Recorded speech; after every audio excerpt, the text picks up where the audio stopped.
Ma'am, हाँ, कोई investor आई हैं, वो बोल रही हैं कि वो हमारी कंपनी में इन्वेस्ट करना चाहती हैं। क्या तुमने उन्हें बताया नहीं कि ये कंपनी लॉस में जा रही है?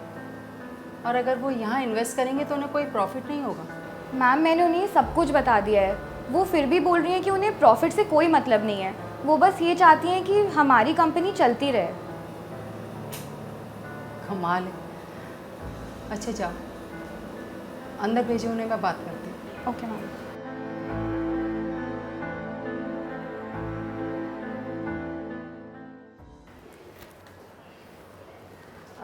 Hello ma'am. हेलो, प्लीज़ कम।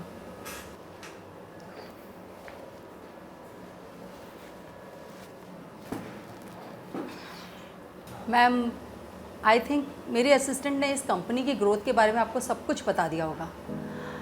फिर आप इन्वेस्ट क्यों करना चाहती हैं यहाँ? यस मैम, क्योंकि मैं चाहती हूँ कि ये कंपनी चले। आफ्टर ऑल इस कंपनी को चलाने में आपने कितनी मेहनत करी है। देखिए, हमारी कंपनी लॉस में जा रही है और यहाँ इन्वेस्ट करके आपको कोई प्रॉफिट नहीं होने वाला। फिर भी आप यहाँ इन्वेस्ट करना चाहती हैं, आखिर क्यों? आप हमारी कंपनी पर इतना बड़ा एहसान क्यों कर रही हैं?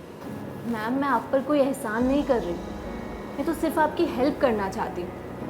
और रही बात पैसों की, तो आपके पास जब पैसे होंगे तो आप मुझे विद इंटरेस्ट वापस कर दीजिएगा। यही मेरा प्रॉफिट होगा। और आपने जो मेरे लिए किया है उसके आगे तो ये कुछ भी नहीं है मैम। माफ़ कीजिए, आपको कोई गलतफहमी हो रही है लगता है। हम तो आज पहली बार मिल रहे हैं और मैंने आपके लिए कुछ किया है ऐसा मुझे कुछ याद नहीं आ रहा। मैम, शायद आपने मुझे पहचाना नहीं। आंटी, मैंने 2 दिन से कुछ नहीं खाया है। प्लीज़ मेरी मदद कर दो, मुझे कुछ पैसे दे दो। अरे बेटा, तुम भीख क्यों मांग रही हो? स्कूल नहीं जाती, पढ़ती लिखती नहीं हो? आंटी, पढ़ाई करना तो मेरी किस्मत में ही नहीं है। वैसे तो मैं स्कूल जाना चाहती हूँ, लेकिन मेरे घर के हालात ऐसे नहीं है कि मैं अपने बारे में कुछ सोच पाऊँ। मतलब? आंटी, मेरे पापा इस दुनिया से चले गए और अब घर में सिर्फ मेरी माँ ही कमाने वाली है।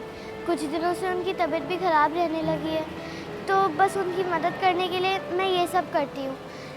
और मुझे कुछ आता जाता भी नहीं है, तो कोई मुझे कोई काम ही दे देगा। बेटा, तुम यहीं रुको, मैं बस अभी आई, कहीं जाना मत। अच्छा?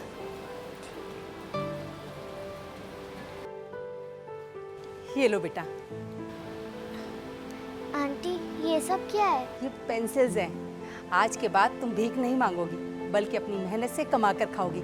इन्हें बेचो और जब ये ख़त्म हो जाए ना, तो वो सामने दुकान दिखाई दे रही है, वहाँ जाकर कहना नलिनी आंटी ने भेजा है, और जो भी चाहिए हो ना ले लेना। पेन, पेंसिल, कॉपी, किताब, स्टेशनरी का जो भी सामान, इन्हें बेचो।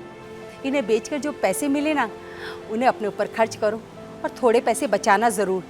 थोड़े थोड़े करके मुझे पूरा विश्वास है तुम एक दिन इतने पैसे बचा लोगे कि अपने लिए ज़रूर कोई बड़ा काम खोलोगी। लेकिन आंटी, मैं आपको इन सारे सामान के पैसे अभी नहीं दे पाऊंगी। बेटा, पैसों की चिंता मत करो। उस दुकान में जो अंकल है ना, मैंने उनसे बात कर लिया है। सारे पैसे मैं उनको दूंगी और एक दिन जब तुम बड़ी इंसान बन जाओ तो ये पैसे विद इंटरेस्ट मुझे लौटा देना, ठीक है?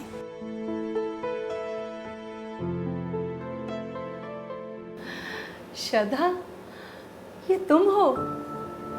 कितनी बड़ी हो गई हो, मैं तो तुम्हें पहचान ही नहीं पाई। हाँ मैम, अगर आपने उस दिन उस बच्चे की मदद नहीं की होती, उसे नई राह नहीं दिखाई होती, तो मैं उस सड़क वाली ज़िंदगी से कभी बाहर ही नहीं आ पाती मैम। आज मैं जो भी हूँ आपकी वजह से, और आपकी दी हुई इन्वेस्टमेंट से मैंने पैसे कमाए भी और बचाए भी, और उसके बाद अपनी खुद का काम शुरू किया और अपनी ज़िंदगी की एक नई शुरुआत करी। तुम्हें देखकर मुझे कितनी खुशी हो रही है, मैं तुम्हें बता नहीं सकती। सच, तुम बहुत से लोगों के लिए उदाहरण हो। मैम, मैं आज जो भी हूँ वो आपकी वजह से। अगर आप नहीं होती ना, तो आज मैं लाइफ में जहाँ पहुँची हूँ वहाँ कभी नहीं पहुँच पाती। नहीं नहीं श्रद्धा, ऐसी कोई बात नहीं है। तुम सच में बहुत काबिल हो और अपनी मेहनत से इस जगह पहुँची हो। अरे मैं तो बस एक जरिया थी तुम्हारी मदद करने का, उससे ज़्यादा कुछ नहीं। लेकिन एक बात तो बताओ, तुम्हें कैसे पता चला कि मैं तुम्हें यहाँ मिलूँगी? मैम, मैंने आपकी कंपनी का एक आर्टिकल पढ़ा था और उसमें आपकी फ़ोटो भी थी। वहीं से मुझे पता चला कि आपकी कंपनी में लॉस हो रहा और ये कंपनी आगे नहीं चलेगी। मैंने तभी डिसाइड कर लिया मैम कि आपकी इन्वेस्टमेंट को विद इंटरेस्ट रिटर्न करने का टाइम आ गया और मैं यहाँ चली आई। Thank you so much. Ma'am आप थैंक यू मत बोलिए, आपने जो मेरे लिए किया है ना, मैं तो उसका आधा भी नहीं कर रही। आप प्लीज़ ये इन्वेस्टमेंट एक्सेप्ट करिए and thank you so much मेरी लाइफ बनाने के लिए।